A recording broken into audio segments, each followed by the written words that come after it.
está Ángel Verdugo. Buenos días, Ángel. Muy buenos días, Pascal. Buenos días a quienes nos escucha en este momento. Antes de entrar al tema, o dos temas que quizá pueda tocar en estos 20 minutos que me va a dar Andrea. Mírala ya. No, si está nomás con el cronómetro. Mira, para aquellos que son verdaderos amantes de la música norteña auténtica, que siguieron desde que surge aquel grupo de los Relámpagos del Norte con Cornelio Reina y Ramón Ayala, muy jovencitos ambos, y posteriormente la carrera de cada uno. Cornelio ya falleció y Ramón Ayala, pues aún cuando sigue vigente, pero no ha logrado equiparar aquellas canciones durante varios años, éxitos. Los hijos de ambos formaron un conjunto norteño que se llama Los Relampaguitos. Para aquellos seguidores de Ramón Ayala y Cornelio en Los Relámpagos del Norte, les recomiendo sinceramente, esta es una parte musical, ¿verdad? de esta música, gustada sección. Así es, ¿verdad? Que pongan en YouTube Los Relampaguitos en Houston. Hay un concierto en vivo de 1 hora que es nostalgia pura. Como si estuvieran escuchando a Cornelio y a Ramón Ayala en su mejor época. Para aquellos, esto es para verdaderos conocedores, ¿no? Esto es para gente que le entiende a ese tipo de música. Ahí dejo ese apunte. Pues bueno, pues si se toma nota de Los Relampaguitos. Si tienen una caguama bien fría a un lado, sería mucho mejor. Lalo, a ver, búscate por ahí. Relampaguitos. A los Relampaguitos. Relampaguitos en Houston, ahí lo vas a encontrar. Una cosa ahí. Bueno, entonces entramos al primer tema, Pascal. Una de las cuestiones que me preocupa en este ambiente que se ha generado en el país, no de ahora con la llegada de este gobierno o de este desgobierno, dirían algunos, sino desde hace algunos años, es el uso irresponsable del concepto Estado. De repente todo el mundo habla, es que el Estado para allá, el Estado para acá, y que fue crimen de Estado lo de Ayotzinapa, ¿te acuerdas? Fue el Estado, y el Estado para acá, y Estado opresor, y Estado violador, todas estas cosas. Ayer, un escritor, no sé si has leído algo de él, Emiliano Monge, escribió un tuit que dice: seamos claros, tanto en el crimen de los 43 normalistas de Ayotzinapa, como en los de periodistas y defensores del territorio o derechos humanos, AMLO no puede decir que no fue el Estado. No lo puede decir hasta que no presente culpables, en tanto dure la impunidad. Punto y seguido. Fue el Estado. Punto y aparte. Entonces yo le pregunto, Emiliano. Pues lo mismo, ¿no? Es decir, así como no se puede descartar que fue el Estado, pues tampoco se puede afirmar ahí te va, pero ve que la fue el Estado. contundencia. Entendido un crimen de Estado como el que viene desde ordenado desde arriba, así, ¿no? Bien. Entonces, con esa contundencia, fue el Estado. Entonces yo le pongo lógica rara, por decirlo menos, la tuya. Tú le contestas. Sí. ¿Qué decir y cómo calificar los miles y miles de homicidios de los cuales jamás se encuentra a los culpables? ¿También el Estado es el culpable? Se agradecería, así fuere mínima, una argumentación de tu parte. Contesta el escritor Emiliano Monge. Ja, ja, ja, ja, ja. Es muy fácil hablar sin decir nada. Argumentos. Los crímenes de Estado tienen continuidad jurídica siempre. Trascienden a los gobiernos y a los gobernantes. Y luego lanza una bravata. Si necesitas que te explique las diferencias entre Estado y gobierno, lo haré con gusto. Yo creo que más bien el que le va a explicar las diferencias soy yo a él, pero cuando dice los crímenes de Estado tienen continuidad jurídica siempre, esa es una característica del crimen de Estado. Pero mi pregunta es, ¿cuáles son tus argumentos para afirmar que lo de los periodistas, lo de Ayotzinapa y otros, fue crimen de Estado? ¿O porque otros no son? O porque otros no son. Sí. No hay argumentación. Y luego ya, en el colmo de la indefensión argumentativa, Dice él en el quinto tuit que intercambiamos. Pues tuvieron ahí un buen... Sí. Luego dice... un buen diálogo. Saludos de todos los ciclistas del mundo. En ese momento exhibió su pobreza argumentativa el escritor Emiliano Bueno, pues sí, Monge. cuando se llega cuando a se la llega a ofensa, este pues no tipo hay, de tonterías, pues dice, bueno, pero ahí queda la cita. Y repito mi planteamiento. ¿Por qué la gente, por qué las personas, Pascal, utilizan de una manera tan ligera la expresión Estado? ¿A qué se debe eso?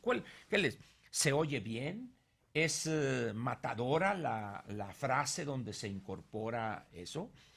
¿Cuántos realmente saben la definición o lo que es el Estado?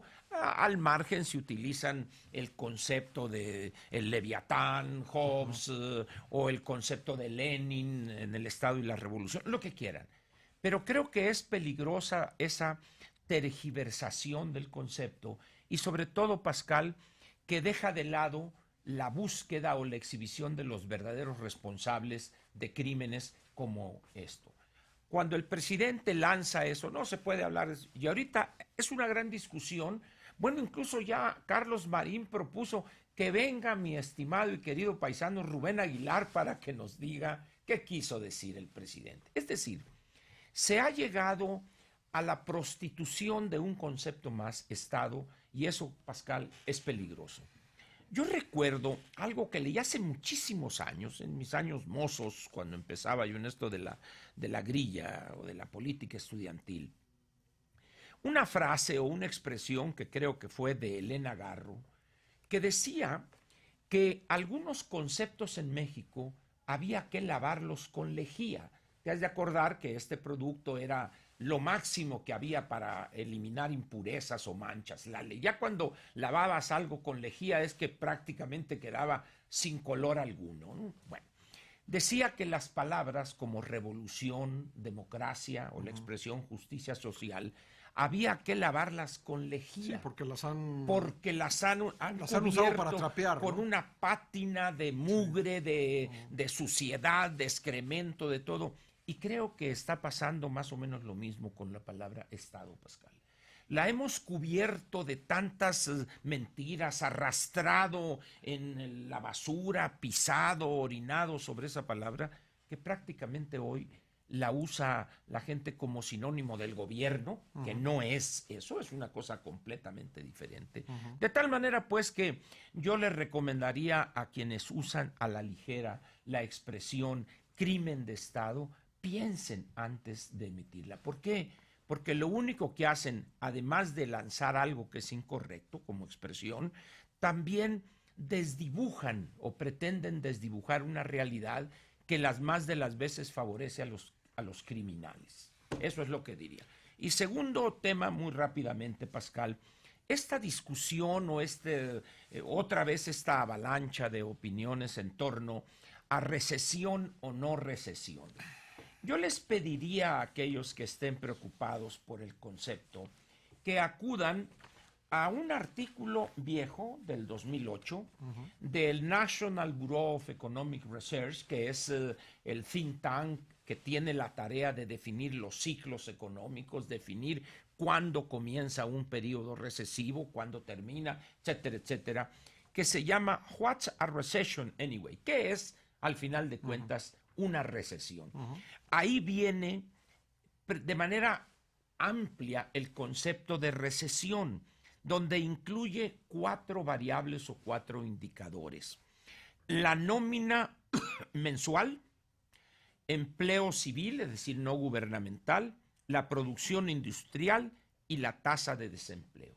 Cuando se juntan esos 4, así de payroll, employment, o sea, la nómina o los salarios, vamos a decir, la masa salarial, empleo civil, o sea, empleo no gubernamental, no público, producción industrial y la tasa de desempleo. Estos 4 elementos, Pascal, son los que te permiten definir si una economía Además de los famosos 2 trimestres. No, esa es otra cosa. Esa es la expresión, vamos a decir, coloquial. De acuerdo. Coloquial, que es la ¿Y cuál es, digamos, cuál es el nivel de estos 4? Ahí te va. A ver. Ahí te va. Uno de los elementos importantes por los cuales no convence el de los 2 trimestres es que el plazo en economías tan cambiantes como las actuales es un plazo muy largo, Pascal. ¿Qué tenemos aquí? Datos mensuales, por eso dice Monthly US Data on Payroll. O sea, es mensual, porque eso te va midiendo, ese es el fine tuning, vamos a decir, del comportamiento de una economía. ¿Puede una economía estar en un crecimiento positivo, muy pequeño, o un estancamiento, pero puede estar en un periodo. Pero, por ejemplo, producción industrial, ¿abajo de qué nivel se considera? No. Simplemente que tú veas que está cayendo, o que hay, o sea, porque si está en ascenso o se mantiene el número, por eso se liga la nómina, los empleos, la tasa de desempleo y la producción industrial. ¿Pero que caiga un mes? No, que tenga una tendencia a la baja. Así es, que tenga una tendencia y que se manifieste. Sí. Por eso, los periodos recesivos, donde comienzan, es un resultado ex post. Es decir, nadie puede decir a los 15 días, empezó la recesión. No. Sí. Normalmente esto se da cuando se tiene toda una serie de tiempo y al año y medio tú defines. Este periodo recesivo empezó en diciembre del 2007, por ejemplo, esta gran recesión. ¿Por qué? Porque ex post analizan los datos, pero lo importante son las series de tiempo que tiene la economía. México es un país muy imperfecto en materia de datos mensuales, casi todos son estimaciones, pero la discusión me parece, no voy a decir bizantina. Creo que lo más importante sería, para terminar, Pascal, ¿por qué llegamos a esta posición? ¿Qué hicimos mal o qué no hicimos bien para que la economía del 2.2% de los últimos 30 años en 9 meses esté en 0%? Bueno, esa sería la pregunta. Yo en la columna del día de hoy aporto algunas razones por las cuales creo que estamos en recesión, en esta situación. Y pienso que van más allá de lo económico, también tiene que ver con la seguridad Efectivamente, pública. Eso no si viene la gente ahí. Tiene temor a ir a un centro comercial, como la quinta parte de los mexicanos lo tienen. Si la mitad de los mexicanos tienen temor de andar con dinero en efectivo en la bolsa, evidentemente es un reflejo de algo que está pasando en la sociedad y que tiene que ver con la aplicación y respeto de la ley. Que ese no es un indicador cuantitativo, no es algo que puedas tú medir, pero como dijo aquel, yo no sé qué es pornografía, pero cuando la veo determino qué es. Muy bien, es Ángel. Lo mismo de la recesión. Gracias. No, mañana.